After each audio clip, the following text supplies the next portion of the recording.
ఈరోజు ఒక 1000 కోట్ల రూపాయల స్కామ్ను రెడ్ హ్యాండెడ్గా ఓపెన్ స్కామ్ విత్ డాక్యుమెంట్స్ బయటపెట్టబోతా ఉన్నాం. సరే, ఒక ప్రధాన ప్రతిపక్షంగా మేము ఇటు ప్రజా సమస్యల మీద పోరాడుతూ వస్తున్నాం, రైతాంగ సమస్యల మీద పోరాడుతున్నాం, 6 గ్యారంటీల అమలు గురించి పోరాడుతూ ఉన్నాం, ప్రజా సమస్యల మీద ఇటు పెరిగిన పెట్రోల్ డీజిల్ ధరల మీద, గ్యాస్ ధరల మీద పోరాటం చేస్తూ ఉన్నాం, హ్యామ్ రోడ్ల టెండర్ల స్కామ్ బయటపెట్టినాం, మైనింగ్ స్కామ్ బయటపెట్టినాం. మేము చేయాల్సిన ప్రయత్నం మేము చేస్తూ పోతున్నాం. ఇవాళ అందులో భాగంగా ఒక ఇంపార్టెంట్ స్కాము విత్ డాక్యుమెంట్స్ బయటపెడతా ఉన్నాం. ఇలా రాష్ట్ర ప్రభుత్వ పెద్దలు ఉన్నారు, రాష్ట్రంలో ఈరోజు క్యాబినెట్ మంత్రిగా పనిచేస్తున్న మంత్రి గారి పేరు మీద కూడా భూములు ఉన్నాయి. దీని వెనుక ముఖ్యమంత్రికి అత్యంత సన్నిహితుడిగా పేరు పొందిన వ్యక్తి, రాష్ట్ర ప్రభుత్వంలో ఒక కార్పొరేషన్గా పనిచేస్తున్న వ్యక్తి ఈ స్కామ్ వెనుక ఉన్నారు. ముఖ్యమంత్రికి కళ్ళు చెవులు అంతా ఆయనే అని, ముఖ్యమంత్రికి అత్యంత సన్నిహితుడిగా రాష్ట్ర ప్రభుత్వ వర్గాల్లో చెప్తున్నటువంటి వ్యక్తి కూడా ఈ స్కామ్ వెనుక ఉన్నట్టుగా మాకు తెలుస్తూ ఉంది.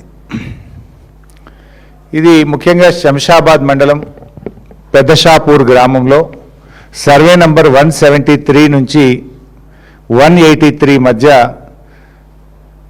ఉన్నటువంటి భూమి. ఈ 180 ఎకరాల ప్రభుత్వ భూమిని ఈరోజు ప్రైవేటు వ్యక్తులకు దారాదత్తం చేసే కుట్ర జరిగింది. ఈ భూముల విషయంలో హైకోర్టులో కేసు ఉంది. హైకోర్టు ఒక డైరెక్షన్ ఇచ్చింది 30 జనవరి 2026 నాడు. దీని మీద ఒక నిర్ణయం తీసుకోండి అన్నది. పలానా వ్యక్తులకు ఇవ్వమని ఎప్పుడు కూడా హైకోర్టు చెప్పదు.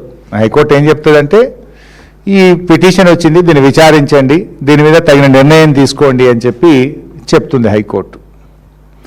30 జనవరి 2026 నాడు హైకోర్టు చెప్పింది.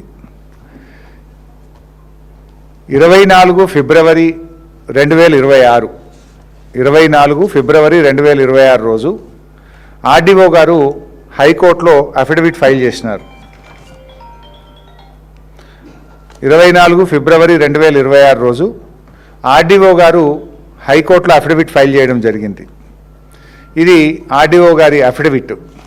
ఇది కూడా మీకు పబ్లిక్ డొమైన్లో పెడతాం. ఇది హైకోర్టు జడ్జిమెంట్లో కూడా ఈ అఫిడవిట్ స్పష్టంగా మెన్షన్ చేసినారు. High court judgment is a public document, nothing secret. ఇది హైకోర్టు ఆర్డరు. హైకోర్టు ఆర్డర్లోనే స్పష్టంగా ఆర్డీఓ గారి ఆర్డర్ కూడా ఉంది. హైకోర్టు ఆర్డర్లో ఆర్డీఓ గారు ఇచ్చినటువంటి అఫిడవిట్ కూడా ఉంది. ఆర్డీఓ గారు ఆర్డర్ ఇస్తూ ఈ ల్యాండు ప్రభుత్వ భూమి అని స్పష్టంగా తేలుస్తూ ఆర్డీఓ గారు ఏం చెప్పినారు, హియర్ బై ప్రభుత్వ భూమి అని మొత్తం జడ్జిమెంట్ 6 పేజీలు చెప్తూ, the tahsildar Shamshabad mandal is here by directed to protect the subject government lands from encroachment and initiate steps to include the scheduled suit properties in prohibitory list 22A. RDO గారు ఇది ప్రభుత్వ భూమి అని తేలుస్తూ హైకోర్టులో అఫిడవిట్ వేశారు. వేస్తూ తహసీల్దార్ శంషాబాద్కి ఏం చెప్పినారు, ఈ ప్రభుత్వ భూమిని కాపాడు, ఎంక్రోచర్స్ నుంచి ఈ భూమిని కాపాడే బాధ్యత తీసుకో అని చెప్పి డైరెక్షన్ ఇచ్చినారు. నంబర్ 1. నంబర్ 2, ఈ భూములను ప్రాహిబిటెడ్ లిస్ట్లో పెట్టండి, నిషేధిత భూముల జాబితాలో 22Aలో పెట్టండి అని చెప్పి తన ఆర్డర్లో ఎంఆర్ఓ గారికి కూడా ఆర్డీఓ గారు డైరెక్షన్ ఇచ్చినారు. అయితే ఆర్డీఓ గారు ఏ రోజు ఇచ్చినారు, 24 ఫిబ్రవరి 2026. ఇది ప్రభుత్వ భూమి, ఈ భూమిని కాపాడండి, నిషేధిత జాబితాలో పెట్టండి అని ఎంఆర్ఓకు డైరెక్షన్ ఇచ్చినారు. తను ఆర్డీఓగా, ల్యాండ్ ట్రిబ్యునల్ చైర్మన్గా తన ఆర్డర్ను హైకోర్టులో కూడా వారు దాఖలు చేయడం జరిగింది. ఇక ఇక్కడే ట్విస్ట్ ఉంది. ఇది ప్రభుత్వ భూమని 24 తారీఖు ఫిబ్రవరి నాడు ఆర్డీఓ గారు తేల్చారు. కరెక్ట్ 4 రోజుల తర్వాత 28 ఫిబ్రవరి 2026 ఎంఆర్ఓ గారు ఈ భూమి ప్రైవేట్ వ్యక్తులకు చెందుతుందని ఆర్డర్ పాస్ చేసిండు. ఇది ఎంఆర్ఓ ఆర్డర్. ఇది ఎంఆర్ఓకి అసలు అధికారమే ఉండదు. ఆర్డీఓ ఇది ప్రభుత్వ భూమని ల్యాండ్ ట్రిబ్యునల్ చైర్మన్గా తేల్చి ఈ భూములను కాపాడు ప్రొటెక్ట్ చేయని ఎంఆర్ఓకు డైరెక్షన్ ఇస్తే 4 రోజుల్లోనే ఎంఆర్ఓ ఈ భూమి ప్రైవేట్ వ్యక్తులకు చెందింది అని చెప్పి ఎంఆర్ఓ ఆర్డర్ పాస్ చేసినాడు. ఆర్డర్ పాస్ చేయడమే కాదు, ఇందులో ఎంఆర్ఓ గారు ఏమంటాడు, therefore I am of the view that the writ petitioner's names have to be incorporated in revenue records Bhubharati as being the owners of the land as per the అని etcetera అని చెప్పింది. ఈ భూమిని భూభారతిలో ఆన్లైన్లో కూడా పెట్టండి అని చెప్పి కూడా ఎంఆర్ఓ గారు రాసేసినారు. 24 ఫిబ్రవరి ఏమో ఆర్డీఓ ఇది ప్రభుత్వ భూమి, ఈ భూమిని కాపాడండి అని ఎంఆర్ఓకి ఆర్డర్ ఇచ్చిండు. ఆ ఆర్డర్ను హైకోర్టుకు కూడా ఇచ్చిండు. అదే హైకోర్టుకు మళ్ళీ ఈయన కూడా పంపిండు దీన్ని. 24 నాడు ఆర్డీఓ హైకోర్టులో ఇది గవర్నమెంట్ భూమి అని వేసిండు. 28వ తారీఖు నాడు ఎంఆర్ఓ ఇది ప్రైవేట్ వ్యక్తుల భూమి అని ఈయన కూడా హైకోర్టులో వేసిండు. నేను అడుగుతున్న సూటి ప్రశ్నలు, ఒకే భూమి మీద 4 రోజుల వ్యవధిలో ఆర్డీఓ గవర్నమెంట్ భూమి అంటాడు, ఎంఆర్ఓ ప్రైవేట్ భూమి అంటాడు. ఈ భూమి విలువ 1000 కోట్ల రూపాయలు. రెండవ ప్రశ్న, మరి ఆర్డీఓ గారు ఇది ప్రభుత్వ భూమి అని హైకోర్టులో వేస్తే ఆర్డీఓ డైరెక్ట్ అయితే పోడు కదా. అక్కడ ఎవరు ఉంటారు? జీపీ రెవెన్యూ ఉంటాడు, గవర్నమెంట్ ప్లీడర్ ఉంటాడు. ఏ కాగితమైనా జీపీ రెవెన్యూకి ఇస్తే జీపీ రెవెన్యూ కోర్టులో ఫైల్ చేస్తారు. మరి 4 రోజుల్లో మళ్ళీ ఎంఆర్ఓ ఇది ప్రైవేట్ భూమి అంటే అదే జీపీ రెవెన్యూ దీన్ని కూడా హైకోర్టుకి ఎట్లా ఫైల్ చేస్తాడు? ఒకే కేసులో ప్రభుత్వం 2 భిన్న వాదనలు 4 రోజుల వ్యవధిలో ఇవ్వచ్చునా? ఒకవేళ ఇవ్వడమే తప్పు, ఇచ్చిన దాన్ని జీపీ రెవెన్యూ గారు జడ్జి గారి ముందు 4 రోజుల వ్యవధిలో ఇది ఇవ్వచ్చునా? నంబర్ 2. నంబర్ 3, నార్మల్గా ఎనీ హైకోర్టు ఆర్డర్ కలెక్టర్ దగ్గరికి వస్తుంది. ఏ ఆర్డర్ ఎంఆర్ఓ గారు రాసినా ఆర్డీఓ గారు రాసినా that will go with collectors approval. Without collector approval పోదు. కలెక్టర్ అప్రూవల్ లేకుండానే ఆర్డీఓ ఫైల్ చేసిండా? కలెక్టర్ అప్రూవల్ లేకుండానే ఎంఆర్ఓ అదే కేసులో ఈయన ఎట్లా ఫైల్ చేస్తాడు? ఒకే కేసులో ఒకే హైకోర్టులో ఒకే జడ్జి గారి దగ్గర 4 రోజుల వ్యవధిలో ఒక ఆయన గవర్నమెంట్ ల్యాండ్ అంటాడు, ఇంకొక ఆయన ప్రైవేట్ ల్యాండ్ అంటాడు. ఇందులో ఇది ఆర్డీఓ ఆర్డర్, ఇది MRO order. Just with in 4 days. ఇక్కడ నేను అడుగుతున్న కలెక్టర్కు, మరి నువ్వు ఆర్డీఓ ఫైల్ చేసేటప్పుడు కలెక్టర్ చూపిస్తాడు కదా. మరి గవర్నమెంట్ ల్యాండ్ అన్న తర్వాత మళ్ళీ ఎంఆర్ఓ ఎట్లా ఫైల్ చేసిండ్రు? ఫైల్ చేస్తే మరి అది కలెక్టర్ గారు ఎట్లా అప్రూవ్ చేసిండ్రు?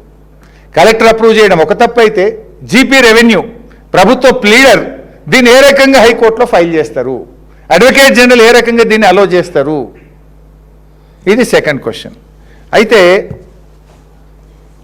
ఇక్కడ ఇష్యూ ఏంది? కొన్ని ప్రముఖ దినపత్రికల్లో వార్తలు వచ్చినాయి, విషయాలు బయటకు వచ్చినాయి. విషయాలు బయటకు రాగానే ఒక 1000 కోట్ల రూపాయల స్కామ్ జరిగితే ఏం చేస్తాం? జనరల్గా అధికారులను సస్పెండ్ చేస్తాం, ఎంక్వైరీ ఆర్డర్ చేస్తాం. కానీ ఈ విషయంలో ఏం చేసిన? సింపుల్గా MRO transfer to collectorate, just transfer. ఒక చిన్న తప్పు చేస్తేనే ఈ కాలంలో సస్పెండ్ చేస్తున్నారు, జైల్లో పెడుతున్నారు, ఏసీబీ కేసులు పెడుతున్నారు. ఈ ఎంఆర్ఓ గారి మీద ఏసీబీ రైడ్ అయింది, ఆఫీస్కు ఏసీబీ అధికారులు పోయినరు. కానీ విషయం తెలిసిన ప్రభుత్వ పెద్దలు వెంటనే ఏం చేసినరో కానీ చుప్ చాప్ ఏసీబీ వాపస్ వచ్చింది. ఏసీబీ వాపస్ వచ్చింది, యాక్షన్ తీసుకోలే. ఏసీబీ అధికారులు వాపస్ వచ్చిండ్రు, ఒక చిన్న ట్రాన్స్ఫర్తో సరిపెట్టేసిండ్రు. అంటే దీని వెనుక ఎవరు ఉన్నారు? ముఖ్యమంత్రికి అత్యంత సన్నిహితుడిగా ఉన్న వ్యక్తి దీని వెనుక ఉన్నాడు కనుకనే ఏసీబీ ఆ రోజు చర్యలు తీసుకోకుండా వెనక్కి వచ్చింది. ముఖ్యమంత్రి గారి సన్నిహిత వ్యక్తుల యొక్క ఒత్తిడి ఉంది కనుకనే ఎంఆర్ఓను సస్పెండ్ చేయకుండా కేవలం ట్రాన్స్ఫర్తో సరిపెట్టినారు. దీని వెనుక ప్రభుత్వ పెద్దలు అత్యంత కీలక వ్యక్తులు ఉన్నారు కనుకనే లోతైన విచారణ జరగలేదు. ఇప్పుడు ఎంఆర్ఓ ఫైల్ చేస్తే అది కలెక్టర్కి తెలిసి జరిగిందా, ప్రభుత్వ పెద్దలకు తెలిసి జరిగిందా? ఏ ధైర్యం మీద ఎంఆర్ఓ ఆర్డీఓ ఆర్డర్ను ధిక్కరించి, పై అధికారి ఆర్డర్ను ధిక్కరించి ఇది ప్రైవేట్ వ్యక్తులకు ఇంత విలువైన భూమిని కట్టబెట్టిండు? ఆయనకు అంత ధైర్యం ఉంటుందా ఒక తహసీల్దార్కు? ఆల్రెడీ నీ పై అధికారి ఇది గవర్నమెంట్ ల్యాండ్ అని తేల్చిండు, దీన్ని కాపాడమని నీకు డైరెక్షన్ ఇచ్చిండు, దీన్ని నిషేధిత జాబితాలో పెట్టమని నీకు డైరెక్షన్ ఇచ్చిండు. దానికి భిన్నంగా 4 రోజుల్లోనే నువ్వు ఇది పట్టా భూమని ఆర్డర్ ఇచ్చే ధైర్యం తహసీల్దార్కు ఎక్కడిది? ఇన్ని వేల కోట్ల రూపాయల ఆస్తిని ప్రైవేట్ వ్యక్తులకు దారాదత్తం చేసిన ఎంఆర్ఓకు కేవలం ట్రాన్స్ఫర్ రూపంలో ఎందుకు కాపాడుతున్నారు? ఎంఆర్ఓ కాపాడడం వెనుక ఉన్న పెద్దలు ఎవరు? ఇవన్నీ బయటకు రావాల్సిన అవసరం ఉంది.